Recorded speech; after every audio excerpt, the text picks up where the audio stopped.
안녕하십니까. 국회 정무위원회 더불어민주당 간사 강준현입니다.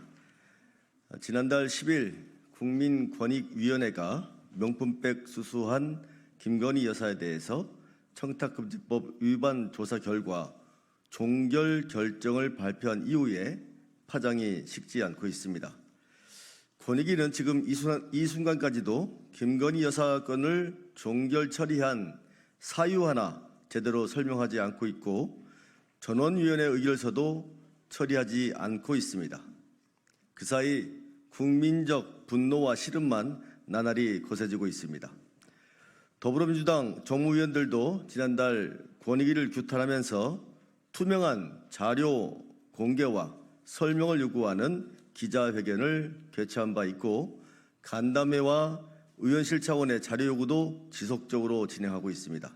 그럼에도 여전히 권익위는 제자리고 오는 8일로 예정된 전원위원회 회의에서 의결서 의결을 비롯한 진상규명을 위해 필요한 절차가 제대로 완료가 될지도 미지수인 상황입니다. 따라서 오늘은 더불어민주당과 조국혁신당, 사회민주당까지 정무위 야3당 위원 일동의 이름으로 다시 권익위를 향해 저희의 메시지를 공개적으로 전하고자 합니다. 그럼 지금부터 기자회견을 시작하겠습니다. 참석하신 위원님들 소개해드리겠습니다. 이강일 위원님, 유동수 위원님, 김현정 위원님, 박상혁 위원님, 이정문 위원님, 김용만 위원님, 김남근 위원님, 천준호 위원님, 신장식 위원님, 한창민 위원님, 민병덕 위원님. 지금부터 기자회견을 시작하도록 하겠습니다. 네. 저 앞에 권익위는 김건희 여사 청탁금지법 위반 종결 처리의 모든 진상을 가감없이 공개하라. 김건희 여사의 명품백 수수에 대해 권익위가 청탁금지법 위반 조사를 종결 처리한 지도 한 달이 됐습니다. 도무지 납득할 수 없는 결정을 내린 권익위를 향해 수많은 국민이 분노했습니다. 심지어 권익위원회 홈페이지에는 대통령 부인에게 300만 원 상당의 전통 엿을 선물해도 되는지, 공직자 부인에게 고급 시계를 선물해도 되는지를 묻는 글이 쇄도하는 낯부끄러운 상황까지 벌어졌습니다. 그런데도 권익위는 직무 관련성이 없는 경우 공직자 배우자의 금품 수수를 제한하지 않는다라는 실로 황당한 답변을 달아 문제를 더 악화시켰습니다. 김건희 여사 한 명을 보호하겠다고 대한민국 공직사회의 기강과 명예는 기꺼이 실추시키겠다는 권익위가 진정 제대로 된 국민권익위원회입니까? 국민권익이 아닌 건희권익위원회라는 오명이 붙은 현실은 윤석열 정부 권익위가 얼마나 부패하고 불공정한 기관으로 변질됐는지를 보여주는 단적인 증거입니다. 더욱 심각한 문제는 이번 김건희 여사 청탁금지법 종결과 관련해 권익위가 여전히 뚜렷한 설명이나 정보 공개에 나서지 않고 있다는 점입니다. 청탁금지법 위반 행위 조사에 대해 권익위 전원위원회에서 종결을 결정했으면 전원위원회 의결을 통해 의결서를 확정 지어야 합니다. 전원위원회 의결서에는 청탁금지법 위반 행위로 신고된 내용과 이에 대한 조사 내용을 바탕으로 한 결정의 판단 사유 등이 담겨야 합니다.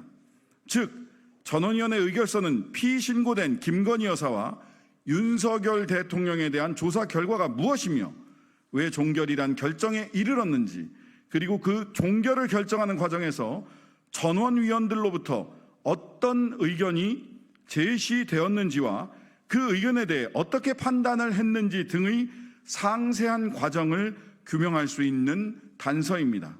따라서 국민적 의혹을 해소하기 위해서 권익위는 가감없이 모든 전원위원회 의견을 포함해 조속히 의결서를 의결하고 공개해야 합니다.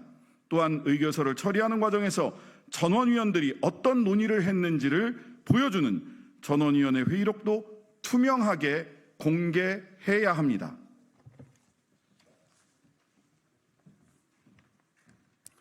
사회민주당 정무위원 한철민입니다. 이어서 낭독하겠습니다.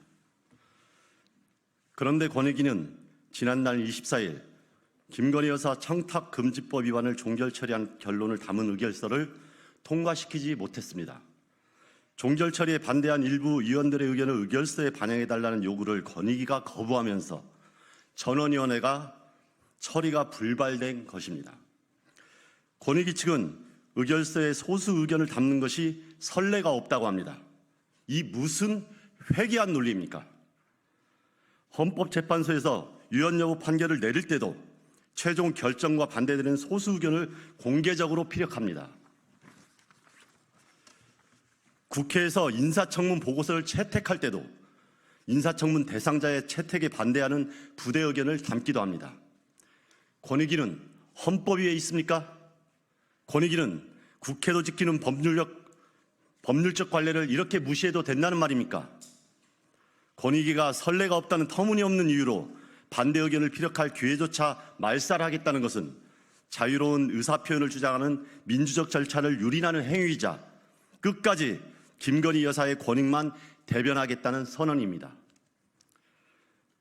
전원위원 15명의 의견은 결코 종결이란 단일 결론으로 합치된 적이 없습니다. 김건희 여사에 대해서는 단 9명의 종결의사를 했고 수사기관 이첩 의견이 3명, 수사기관 송부 의견도 3명에 달했습니다.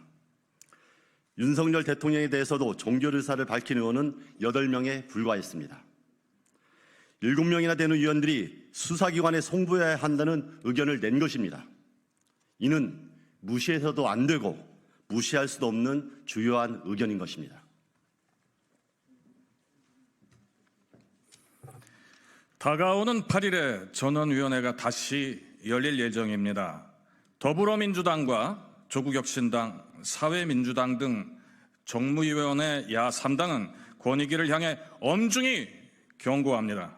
만일 권익위가 다시 반대 의견을 배제하고 종결과 관련한 단순 내용으로만 의결서를 처리하도록 압박한다면 이를 명백한 직권남용 행위로 규정할 것입니다.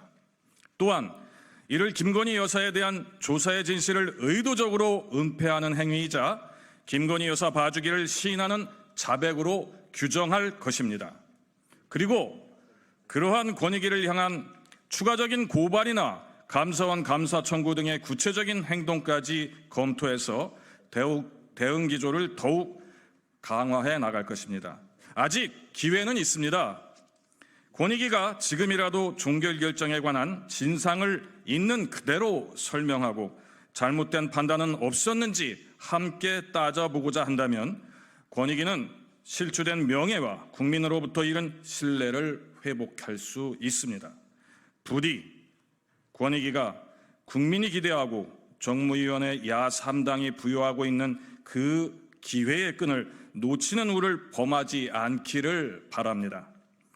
권익위가 오는 8일 전원위원회를 통해 모든 진상을 가감없이 반영해 의결 절차를 마무리하고 각종 정보와 자료 공개, 내실 있는 청문 절차 요구를 수용할 것을 촉구합니다. 권익위뿐만 아니라 집권 여당인 국민의힘에도 요구합니다. 청문회 형식을 포함해서 김건희 여사 사건 조사의 진상을 규명하고 부패 방지 제도를 개선하기 위한 일련의 모든 정무위 활동에 함께 참여하고 협조해서 책임 있는 정부 여당의 자세를 보여줄 것을 이 자리에서 다시 한번 촉구합니다. 2024년 7월 4일 더불어민주당, 조국혁신당, 사회민주당 등 야3당 국회 정무위원회 위원 일동. 감사합니다.